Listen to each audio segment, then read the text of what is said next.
See Diego here on your left, David Nunez on your right. Yeah, and I do stand by. I think this is about a 50-50 matchup. And so one thing to take note of here is the seeding, because Diego going into the finals here, having battled higher up in the bracket, getting to go first in the first game and potentially the third game if it goes that far, it could make a difference in this matchup. I think that's a really good point. Absolutely. See how strong of openings both these players are going to have. Let's see how they're going to adjust their opening hands as well. That could be pretty telling. See how many cards they want to throw back and get new ones. Yeah, watching players alter their hand is always so interesting. The choices that they make, what they choose to throw, and what they choose to keep. We've said before that it's a real art, and games can be won or lost in the hand alteration phase here. Sometimes there's a temptation to, and I've mentioned this before. I'm going to mention it again because it was something I had to learn very early on in Lorcana. There are times where you have a hand that's fairly good. It is almost optimal. You have maybe one or two cards you'd like differently, and you're tempted to say, all right, I can make this hand just a little bit better. I can turn it from a good hand into a great hand, and you throw those cards away and you draw into 2 uninkables, the worst possible card, and now all the cards you wanted to play you have to ink, and it just becomes worse. So all of these players that are playing at this level are very, very good at this, but for new players, one of the first things you have to pick up is the best way to alter your hand in the first part of the game. Yeah, I think it's a skill that gets overlooked quite a bit in this. I know that it's something I kind of struggle with sometimes when I'm doing a lot of testing. I'll take pictures I'll take the set, I'll take the picture of my hand and what I'm getting rid of, and then later I'll talk to my buddies that are much better and be like, hey, what would you do here in this matchup? That kind of stuff that helps out a lot. So, look, if you want to know what the opening hand looks like, we're gonna get a good shot at it. Diablo doing that for us here, and it's gonna have David showing off all the goodies here. Diablo taking a peek. Fun note on Cricky going into the Inkwell there. One of the things that these Emerald Amber decks often struggle with is closing the game. There are not a ton of high lore characters in this deck, and so sometimes they can get control of the board with the Under the Seas, but then they struggle to really close out, especially without cards like Sleepy's Flute, which the Steel Sun decks run. So Cricky is a card that Diego runs for the end game there. I think it's the only 3 lore character in this deck. I'll have to double check. I think you're right, yeah. But now going into the Inkwell, not available for the late game, but in the early game, you're not going to be able to play him for many turns anyway. But a fun note here as far as the deck build goes. Yeah, early drops from both players here. We got a queen on turn 1, and that's a big threat here because we see the bigger queen with the shift line already in David's hand. That's true. That allows them to play grab your sword if that's something he wants to do on turn 2, or a whole new world on turn 2. But the queen by herself is a threatening presence, a commanding presence with her 2 lore. We haven't seen David do this. I haven't seen David today. I've watched several of his games, and I haven't seen him do the turn 2 shift yet.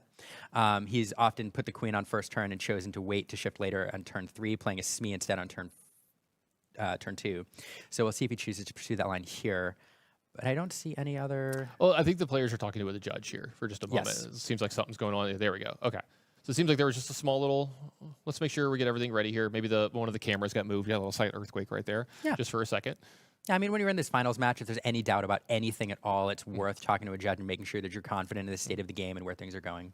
Another really great play for Diego here. That is an Ursula Deceiver, and there's 3 good options over on David's side. Anything really sticking out to you that you might want to take over one of the other ones? I mean, in the early game, the Let the Storm Rage On is always a card that I'm looking at. It does its early removal allows your opponent to draw a card. Getting a Grab Your Sword here out of the hand, though, definitely, I mean, not a terrible option. Sometimes you might be tempted to grab that inkable card as well there. There's one of those spells, Strength of Raging Fire, which was inkable, everything else uninkable, but here, the Grab Your Sword gone. And there we see Let the Storm Rage On at work. Yeah, the queen coming down on the shift line that you were talking about, putting quite a commanding presence on the board, and then it's going to allow them to sing right away and draw a card here for David. And then we got an aerial spectacular singer here for Diego. Let's see if he finds a song. The games I've watched of Diego earlier, he's been whiffing a little bit with these aerials. So hopefully for him, with it taking this long, he might have choices. Actually, it looks like, I think I see. We don't talk about Bruno already in there. Yep. And that's what might have been the only option. We don't know. A lot of long staring there. Sometimes you're trying to not let your opponent know that you don't have many options. But yeah, so interesting here. Let the Storm Rage On, I want to mention, is a very popular card. Very good card to play on turn 2. Oftentimes you see it with the Cinderella on turn 1, but here the Queen's shifting to play it. Replacing itself in your hand, getting rid of an uninkable, and then removing one of your opponent's characters is always great. And critically, removing that Diablo. And the reason that's so important is because Under the Sea is a sing together card that can you can pair the Diablo, which is cost 3, with the 5 singer of Ariel in order to sing that song in the early game. And so having that Diablo shift on the board and with the Ariel represents an 8 cost immediately singing Under the Sea. Immensely powerful turn here from Dave as well. Ariel picking up a whole new world and then allowing the queen to sing. Along came Zeus here, and you're seeing the queen really, really get a lot of work of the fact that it has such a high cost, but you got it in on turn 2. The Muses set up here for Diego as well, and it looks like that's going to get taken out. I'm sorry, the Deceiver is going to get taken out by Strength of a Raging Fire. Strength of a Raging Fire. I couldn't help myself. That's all good. And then it looks like we're going to sing A Whole New World with the queen here as well. David playing at a very brisk pace. I can really appreciate this. Yeah, building up a decent board state. He's got some singers on the board, got some characters to stick. Of course, the Muses there can bounce anything back to your opponent's hand with strength 2 or less. The only target there being Ariel, Spectacular Singer, and now the Cinderella. But you don't like to bounce the Spectacular Singer when she has an enter play ability, which allows you to look for a song. You definitely want to avoid that one. That's a last ditch effort kind of thing, trying to maybe keep them from being able to sing 5 or to quest as well. But we have seen players do that with their own Ariels in some spots. Something that Diego can do in his own deck here. Let's see, what does he have here with all these fresh new 7 cards? Yeah, Looks like we're going to start with the Diablo. Let me see what you got. What'd you get with that Whole New World? Yep. So we have another shift. We have another Spectacular Singer, a couple songs, not a terrible hand, and of course the Grab Your Sword, which Diego got rid of earlier, is now represented in the hand again. Yep, lots of powerful cards and characters and songs here, and don't forget that Queen is still in play, that Ariel's still in play, multiple sing 5s here. And 2 Muses now. So any song being sung will allow Diego to bounce 2 cards with strength 2 or less back to David's hand. And we also know in this deck there's plenty of songs and other cards and characters which can manipulate David's character's strengths. And so with a couple key cards here, Diego's able to return more than just the Ariel and Cinderella back. But one of the keys to this matchup is Diego being able to hit one of the Under the Seas, perhaps paired with another card, able to clear out his opponent's board. That's a combination that he's going to be working towards, perhaps with Kita, and that's something David's going to be eager to avoid. All right, so we're going to start off here with playing a queen from hand, so paying full retail for this one. Second, we're going to use the Ariel Singer 5 to grab your swords. And it looks like we're going to quest up for quite a bit of lore here, up to 5, and pass over to Diego. So Diego didn't lose any characters here this turn, but tons of damage left over on all of them. So say, yeah, the Diablo. He does lose the Diablo. I was looking at that. I was too. I was like, wait, Diablo 1-3? Yeah, I had to look it up real quick. Just to make sure. I was like, that doesn't seem right. Yeah, you and I both gave each other a look at the booth. We're like, wait a second. Yeah.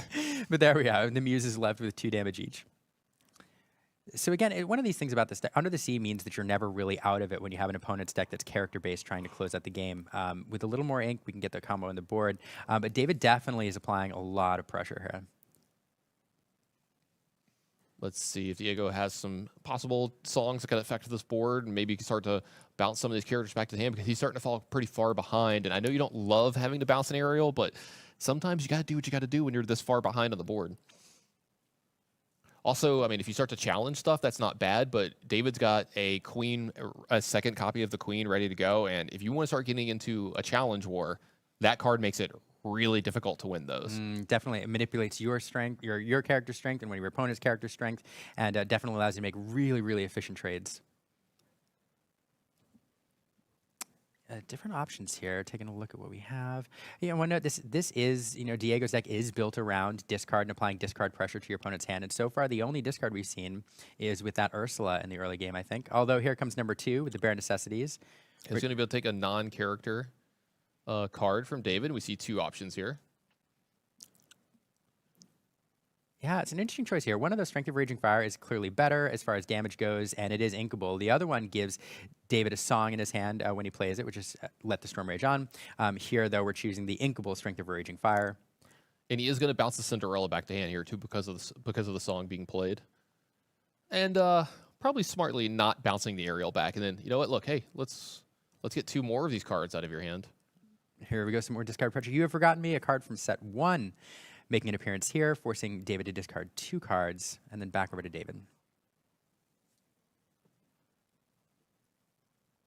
All right, Ariel for David here is going to take a look at the top 4, see if he can find a song. The 4th card was, in fact, A Whole New World, and that's a pretty good one. David with 2 Sing 5 characters in play. So he's going to go ahead and get Lawrence out of his hand, and then that last card's going to get sung by Ariel. So here we go, whole new 7 for each player. Golly, and this is what Steel Song does so well. I mean, it plays the whole new world, and look at the number of cards available to sing if that's what David wants to do. We're not going to, though. It looks like we're going to quest for 6. Yeah, it's going to put him up to 11 here. Smee's going to take an extra damage here, and this is an 11-0 lead and a huge board here as well. You got to be wondering, is Diego going to get out of this? But he does have some reset buttons, possibly. He does. Does he have it in his hand? That's what I'm Yeah, I'm looking for the Under the Sea. I don't see it. We have the 2 Muses, which could sing it, and then I think we have the Kita as well in hand. So Kita, of course, when it comes into play, makes all characters lose 3 strength until the start of your next turn. That includes your own, but in this case, it's a good combo with Under the Sea. So that's something that Diego is desperately hoping to find here. All right, Prince John is going to start off the turn. It's going to be followed by a Ursula Deceiver, which is going to take a look at David's hand. And it's going to get, the last card was Along Came Zeus. So that's going to get discarded. And that's going to get another card for Diego here. Kind of maybe, do you think he's just digging for that Under the Sea at I this think point? he is digging for the Under the Sea. He has the Singers. He has the Kita. He needs that last piece. Yeah, he's not going to have many more turns left. David's probably knowing that his time is on loan here. He's going to make sure that he gets this done with before that Under the Sea happens. Yeah, and no, David's representing game on the board right now.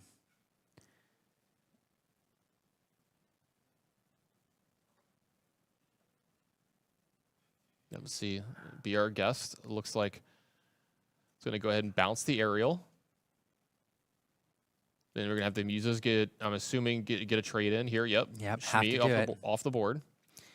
But critically, again, take a look at the number of the cost of the characters we have on the board. We have 8's worth. We have 9's worth, but 8 is enough to sing Under the Sea, so that line is still available. Yep. Back over to David here. No longer having exactly enough to finish the game off here just yet. It's true. A flute in hand would do it, but I don't think we have it. Or do we? Yeah, I think it does have a flute Oh, here. okay. It looks like we have an Aerial, though. It's going to take a look at the top That's 4. true, I because think we that don't was- have... We have the flute. We didn't have the song. Yeah, and no song found from Aerial here. We do have World's Greatest Criminal Mind there. I was going to say, yeah, I think we do, actually. There we go. But So- we need... Yeah, what are we going to... So there's the flute, Aerial. Okay. The thing is, he's going to have to, yeah, I was going to say 2, 4, 6, There's the quest. 7. Okay. 2, 4, 6, 7. That puts him up to 18. There's 19. And, yep, just going to be we're one one short. short. Yep. So back over. I think that was we don't talk about Bruno, so still no. And with David being up at 18, I don't even know if Under the Sea gets it done anymore since Diego's at 0. That means the flute, all he has to do is, sing songs for the rest of the game. He's going to be able to get it done. And Yeah. you see that he has 1, but I think he's going to be able to find another one or a character at that point. Most of these Steel Song decks run around 18, 20 songs. I haven't looked at this deck in particular, but around a third of the deck is usual. And yeah, it looks like we're scooping up. Yeah, I mean the flute makes the difference there. Even if the Under the Sea is drawn, as you pointed out, you can clear the board, except you can't clear that flute. There's no answers for it, and that's going to be the game. Yep, so David up 1-0 here in the finals, getting ever so close to that trophy and those bragging rights as the DLC champion of Toronto. Absolutely. Yeah, and we said one of the keys to victory in this game for the Ember player. The Ember player. Amber Emerald. I've said Ember multiple times for that. Yeah, that's yeah. Let's say the Citrus player. One of Sure. the keys for the Citrus player yeah. is finding that Under the Sea and being able to hit it at the right time, which actually pairs very well into this deck because the strength of the Steel Song decks is the Singers, and they use characters in the mid game quite a bit to do all of their work. And so if the Ember deck, if the Citrus deck is able to find that card at the right time, it can do work. But not finding it all this game, there's 3 copies in here, I think. Yeah, I'm not sure if he's going to find it game 2. What do you think?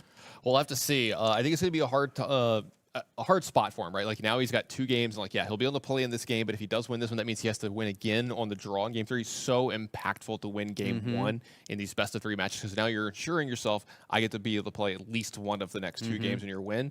And as we know, that's such an advantage. You were saying this, you thought this was a 50-50 match, and it comes down to the starts too. We saw David have a really, really powerful start there, and then Diego was put into the spot of I have to have my combo. I have to find Under the Sea, and he wasn't able to do it. He went through a large portion of his deck. Usually he would find it by then, but unluckily he didn't, and that was the game. And if something like that happens again, obviously he's going to lose, but I don't think that's going to happen again here. I think he's going to have a little bit more of a balanced draw and be able to kind of operate at the same kind of velocity that his opponent was, because it looked like it was all David that game and not a lot of Diego. Well, let's see what happens because I'm interested to see how this momentum shifts. We'll have to see. So it looks like we're going to be ready to go down to game 2 here in the finals. Will we be crowning a champion, or will we be moving on to a game 3?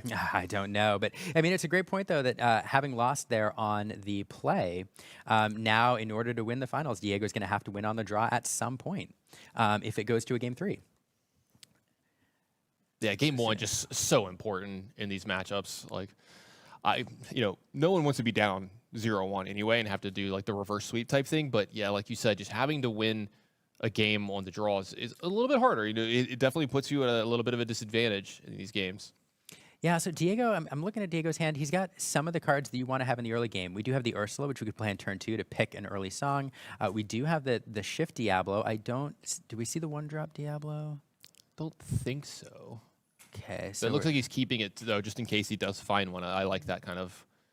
Let's try to get lucky. Let's try to get the best draws from our deck. Yeah, Diablo is a really interesting card in this matchup. On the one hand, you there's a lot of removal on the other side that can deal with Diablo. It is evasive, but there's Strength of Raging Fire, there's the Storm Rage On, there's all sorts of cards which can deal with your pesky little evasive bird. On the other hand, if you manage to get a Diablo to stick, a whole new world becomes. We saw a draw 14 in the round before this, and Yeah. It's an interesting spot. In fact, we saw, I believe, Diego draw 14, and we were talking about he might run out of cards in his deck at some point in time. There were so many extra draw steps going on with that, and we've seen that. You got to do what you got to do. If you're losing and you have to play a whole new world, look, you draw 14. I just need 7. I need these cards really bad to try to find it. If you're trying to find, a grab your sword, a Tinkerbell and some other matchups, like just any of the cards that you really, really need. Looks like we got a strong opener from David here as well, so Diego hopefully has a strong opener himself. Yeah, we don't have the Shift Queen, but we do have the turn 1 Cinderella or Queen, but then we have the turn 2 Smee, so definitely a good 1-2, which will allow him to put more pressure on. Looks like Painting the Roses Red is going to enter the Inkwell, allowing a Diablo on turn 1 for Diego. And let's take a look at this hand from David, and as you can see, lots of 1s, 2s, and then some songs to sing as well. And strength. Oh man, definitely some songs to sing to do some board control there, but nothing to sing. There's no shift to sing that. Let the Storm Rage on turn 2. So it'll be a little bit before we can get some removal online for David. Although Diego knows that Diablo, if he shifts it, is not safe. So it does look like we're going to get that turn 1 singer in play. Cinderella singer 3 is going to be played here. Turn 1. Yeah, sorry, I should have mentioned that earlier. Good catch. So Cinderella now, yeah, great target. So if Diego does choose to shift Diablo here, which you don't see a lot on turn 2, then that's available. But now, a whole new world being drawn into hand. That was the draw here. So Diego, in this spot, do you take the removal spell that you were looking at that you were a little worried about, or do you take a whole new world, the really, really powerful card, but there's no way to sing it just yet because we don't have a way to get the queen into play just yet. So great play for Diego here on turn 2. Lots of choices, though. It does look like Strength of a Raging Fire is going to go away. Yeah, it's an interesting choice. One of the key parts of this card is it's inkable. And now we have a whole new world, which is uninkable, Strength of Raging Fire, which is uninkable. So take away everything we just said. We have the Shift Diablo behind this. He was able to find it, and then it's able to use the Diablo to sing Bare Necessity to take care of the other removal spell in David's hand here. What an opening for Diego. There's a fantastic opening. And now this card is online. We took care of both the removal spells. We do have Whole New World in hand. But again, that seems really unappetizing now when your opponent's going to draw an extra 7. Absolutely. And we see a ink into a Smee from David here. A lot less of an impactful turn 2 than we thought we were going to see here, since he's had all of his songs taken away from here. And it does look like we're going to get a challenge from Diablo onto the singing Cinderella. You definitely want to get that off the board. If he draws into a card that you can sing for 3, you want that out of there. Yeah, and card gosh, drawn what a for turn. both. Yeah, card drawn for both players here. It looks like both cards are going to come from David. So the last card we know in his hand is a Whole New World, but another Smee and a Queen added for David here. Back over to Diego. Draws a card, picked up a copy of the Muses.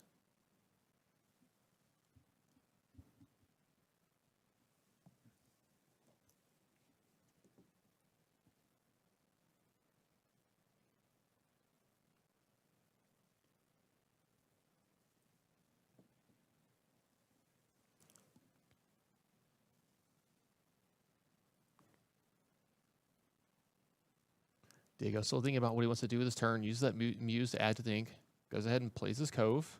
He's going to move both of the characters to the Cove, and I like this a lot in this matchup. Cove helping to make sure those removal spells don't do as much A little harder to pick off some of the stuff. Some of the damage still already on these characters, though, might make it a little bit easier for David if you were to say top deck one of those. But let's take a look.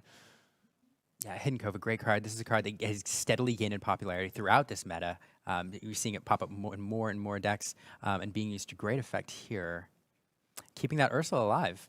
It does look like maybe we're going to have a challenge onto the Cove from both of these. Yep, so the Cove's going to have 5 damage on it. You remove the Cove, you remove the Ursula. Very good point. Smee going to take a damage here because there are no captain cards in play.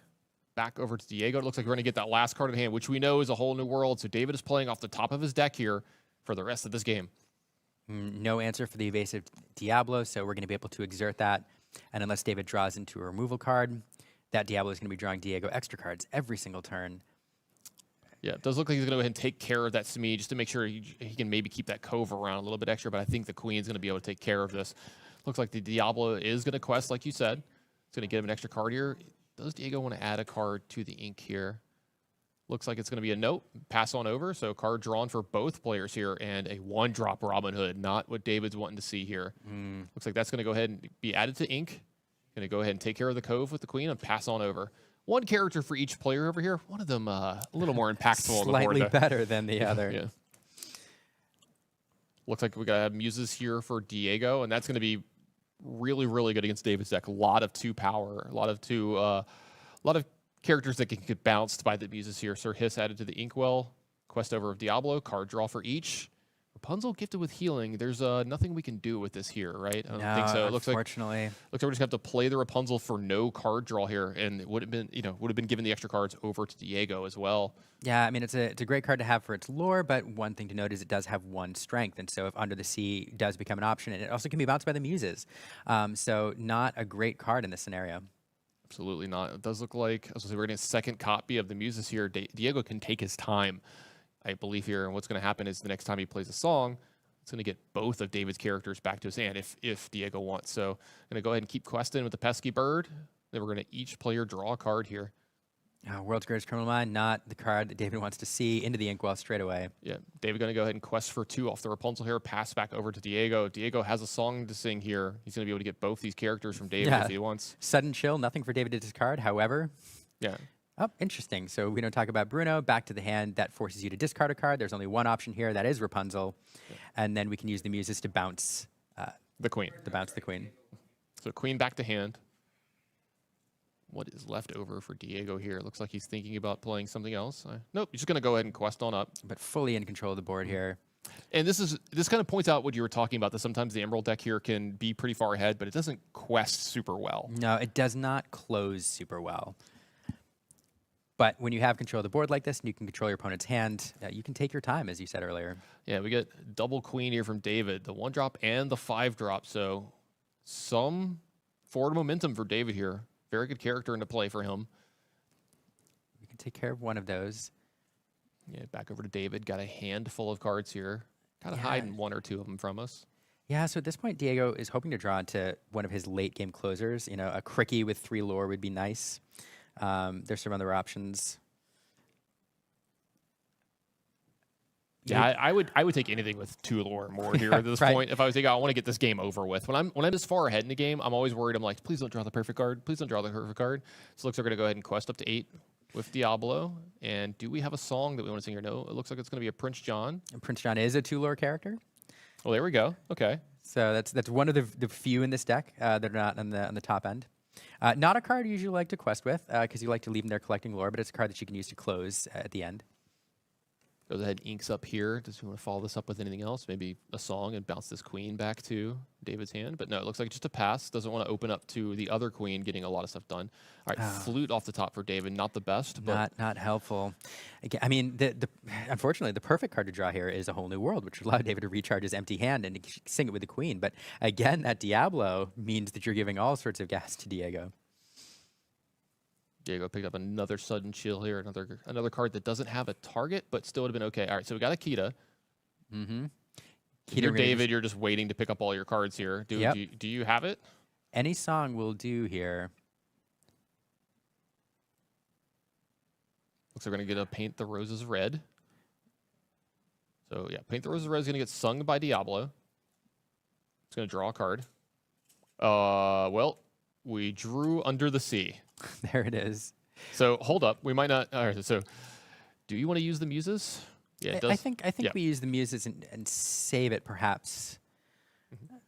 All right, so it looks like he's going to go ahead and paint the roses twice onto the queen and then pick it up with the muses. Yes, and so And then he's going to make him discard it with sudden chill Yep. here. I like this play line. He's going to draw a card as well.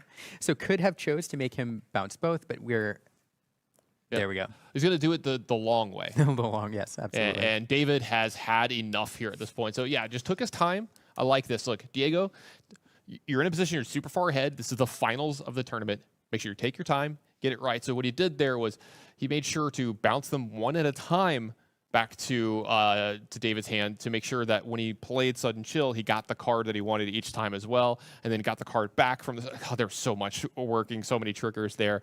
If I was doing that spot, I'd be terrified. I'd mess it up. There's too many moving parts. It's a tricky deck to pilot. There's a lot of things you have to do in the proper order, but piloted very well there. And honestly, we can trace this game where it turned back to that one turn where we managed to pick both removal cards out of David's hand, leaving the Diablo unencumbered there, able to do work for the next few turns. And that turn right there is where everything swung, and David never able to recover. Yeah. Awesome opening as well. He was able to get the Diablo down, take care of both of the songs that would have been able to answer. So absolutely perfect for him. That means we're going to get a game 3 here, Liam. We're going to be playing for everything, all the marbles for the trophy. We've talked about it enough. Let's get on down to game 3. Let's crown a champion. So excited. Game 3. So here we have Diego is going to be on the on the draw again. So really challenging. I mean, anytime you have to come back from one game down, it takes such focus to lose the first game and realize you have to overcome 2 games. Not only, you get one on the play and then one on the draw. So Diego here fighting uphill, David in a little bit more of a comfortable place. And one thing I'll point out too with the Steel Song deck, there is an early game whole new world line available that is a lot more palatable when you're on the play, able to force your opponent into dumping the hand that they've altered into on turn 2. So that's a line available to David here. It's not as palatable once your opponent has their turn 2 first. So just one other note for this matchup. Also, one less chance that they have Diablo in play as well. That's true. No draw 14s, please. So a small alter here, 2 cards back from Diego.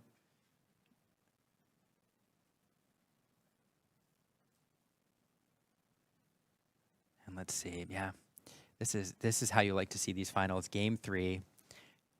It all comes down to this. The young gun deck, the deck that's been creeping up in the meta. We saw it in Dallas twice in the top 32, run by Jordan Serio and Zach Bivens, and now here it is in the finals of Toronto versus the tried and true, the deck as old as time, Steel Song, and the fist bump to get things going. Love seeing the sportsmanship from the players and the camaraderie here. And look, it's a queen we've got started off from David Nunez. It's not a singer, but does have a shift line into the big queen. We saw how impactful that was in game 1. We've seen it from both these players. If they're able to shift one of their really important characters the first 2 to 3 turns of the game, they can kind of run away with things. It just leads to such powerful starts. Oh, and not an ideal opening. We'd have the Robin Hood shift available, but the Queen Commanding Presence doesn't have her shift target. We also don't have the Cinderella able to sing that Let the Storm Rage on turn 2. So not the ideal opening hand, but we do have a couple early options. We do have the Robin Hood. That'll open up the shift on turn 3. Yep. Quest as well from David here. First one on the board, 1-0. So back over to Diego. Does he have the Diablo shift? It looks like he does. So he might be the first one to get a very impactful character into play, and then he's going to be able to follow this up with some stuff as well. Diablo shift and sing is available. One of the things about being on the play too against a discard deck is you are 1 card behind. I think does he also have an Ursula here to make sure he takes care of the removal spell as well? It looks like he does. Okay. He does. So he can do the same thing. If he has the extra song to discard a double check, he can do the same thing he did before. He could discard the Sudden Chill, shift the Diablo, play the Bare Necessities, and pick another card just like he did in game 2. There it is. I think you can see your response here, the kind of reaction from David here, kind of like, oh my God, you've got it again. It's the same opening, and now we're down to 2 cards, and golly, we are, just 1 or 2 more discards away from David having an empty hand again. So if he wants here, so he draws a Lawrence. If he wants here, he does have Ariel available to him, which is going to kind of get some of those cards back. But it looks like he's going to opt for the Robin Hood and get the better characters in play right away. He's going to go ahead and quest up 3 here to go to 4 total. He wants to get that 5-cost Robin Hood on the board, because in the off chance Diego has enough in his hand to make him discard everything, if David draws into a whole new world or grab your sword, he wants to be able to play that. Yeah, so this is the best of both worlds for him, right? Like, he gets to keep the best character and still something that costs 5 to be able to sing some of the more impactful songs in his deck. So you might be I like top it. decking, but you feel a little bit better about top decking with a 5-cost than you do with nothing. Ariel on the side of Diego. Let's see if he gets a hit here. Let's It's see what we tilted over pull- here and trying to see it. I think that was a long game. I mean, sorry, we don't talk about Bruno. We don't talk about Bruno. Their version of a long game Zeus, sure. That's true, and there's not a ton of targeted removal, but we don't talk about Bruno is a great answer for that Robin Hood. So it looks like we're going to sing a grab your swords here. Great top deck from David's going to take care of that Diablo and stop some of that card advantage possibly for Diego. Yep, able to sing it. Normally you sing it the card, so you're able to use your resources for something else, but nothing else to play here. I think we're just sitting on 3 ink there on David's side of the board. So it looks like a Prince John added here. Does he have... Yeah, I was about to say, he's got the Bruno behind this. He's going to pick up... All right, so 50-50 chance of hitting this Robin Hood here. Let's see, we have a 1 and a 2. We're going to get rid of card 1. All right, so what they're doing here is they're telling you what numbers each are, and then the dice is going to hit Even one randomly. Even an odd. It does look like the Robin Hood was taken away there, and then a draw for Diego here as well. Diego, I mean, in a great spot. It's a bummer losing that Robin Hood, but you're not going to be able to play it anyway for another couple turns. So keeping that one Robin Hood you perhaps can play is actually not terrible for David. Still doesn't feel good, though. It looks like it's going to be passed over to David here with the Storm Rage on. Drawn off the top, that would be able to take care of Ariel, which is looks like what he's going to do. That's going to draw another card here. Stretch things out. We drew an uninkable flute. So it looks like the Robin Hood's going to make it into the ink. The Queen's going to quest up to 6, so 6-0, and starting to make some inroads on this board. But Yeah. tons of cards left over for Diego.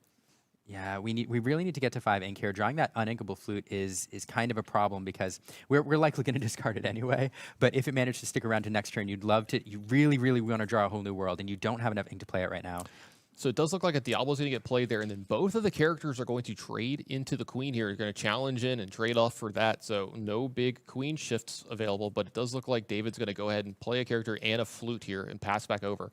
Tons of cards left for Diego, but David's in a spot where I don't think he can afford to leave cards in his hand. No, everything he keeps in his hand is it liable to be discarded during Diego's turn. Another Prince John. You can see why he was a little okay with trading with the Prince Johns earlier. Diablo being exerted here means we're going to have a draw for both players here. And the 5-drop Queen picked up for David here, but he can't get it into play because the earlier Queen was taken out. So he's got to go ahead and put it in his ink for fear of losing it to any of the discard But from Diego. crucially, that is 5 ink in his inkwell now. And so if we do draw into a whole new world, that is available. Again, it does feel bad to have Diego draw 7 cards off of it, but it's really David's way back into this game. Yeah, Prince John going to go ahead and quest because there's nothing on board that can challenge it well enough right now. So he's free to go ahead and get the 2 lore off that. Diablo questing as well. How does Diego want to follow this up? I see another Diablo in his hand, but it looks like we're going to follow this up with just an Ursula. And then, and then looks like nothing else going to be added to there. Again, the board, World Scourge Criminal Mind, not useful in this scenario. Straight into the inkwell. Yeah, quest up to 8 here by David Nunez. I believe Diego's quest lore is a little bit higher. Looks like we haven't updated it on the pad from them. It's the finals. They're a little focused, a little tunnel vision. So it looks like we had a quest here as well. Oh, no, I'm sorry. A challenge in taking care of everything. Excuse me. Get rid of that singer. Yeah, get rid of the singer. Make sure we get complete board control because I kind of like this from Diego, right? Like you're okay with just trading for everything, getting rid of everything for David because you just have so many cards, right? I mean, again, there are some lines back in this play. Leaving that singer there represents the ability to play a whole new world if you draw it and then immediately sing a song, which you like that a lot less than David being able to play a whole new world and then do nothing. Absolutely. So it looks like just an Ursula is going to get played to put it into play. It looks like a one drop here. Robin Hood from David. I think Diego might be closing in on a victory here. See a Paint of the Roses red under the sea, also in Diego's hand. Gonna go ahead and start questing up. I've lost count of his lore here at this point. I've also lost count of the number of cards he's gotten off that Diablo. It's a lot. So that's a technical term in the business, by the way. many cards. all the cards. It does look like that's going to be a concession from David, and you have your victor. Diego is going to be your Disney Lorcana champion here in Toronto. What a match. What a champion. What a deck. You've been singing its praises all weekend long. Yeah, I mean, it's a fantastic deck, and it really was. It was always on the fringes and making representations and appearing in the top cuts of various Disney Lorcana challenges and tournaments, but really unleashed here by the removal of Bucky from the meta, so able to shine in this particular format. And I'm not surprised to see it in the finals, and I'm not surprised to see it as the champion. Yeah, not at all. Great play from all of our players here. David came up a little short in the finals, played wonderful all weekend long. I was watching him play. He was Fantastic player. Yeah, unbelievable player. I don't think this is the last we've seen of him. No. I don't think it's the last we've seen of Diego, and it's not the last we've seen of him today, because I think that we have a ceremony set up for these players to be able to get their golden Mickeys. We can see what numbers they got. Oh, yeah. And we can see the prize ceremony and just kind of get to celebrate the players here this weekend. So we get to share that here with you. All right, Illumineers, are we ready for our award ceremony? Thank you all for being here this weekend. It's been an amazing time here at the Disney Lorcana Challenge Toronto. Did you all have fun? Yes. Lots of exciting things going on, side events, playing with the game developers. But the most exciting thing was these champions working their way through 1,000 players. And we're going to announce here your top 4 competitors for the weekend. Starting off with Nicholas Roy, who had to leave early, but let's give him a round of applause. And your 3rd place competitor for Disney Lorcana Challenge Toronto, Matthew Bertard. Look at it. This is the way. Congratulations.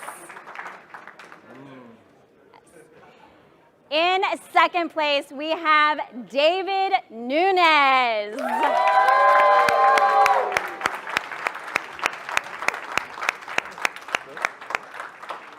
Gotta get your Mickey. Get that Mickey. And please. Yeah, you can share your numbers later. All right. Now give it up for your Disney Lorcana Challenge Toronto champion, Diego Saz. Woo! Yes. Congratulations. Thank you very much. Let's give a hand for all of these players. Well, Illuminaires.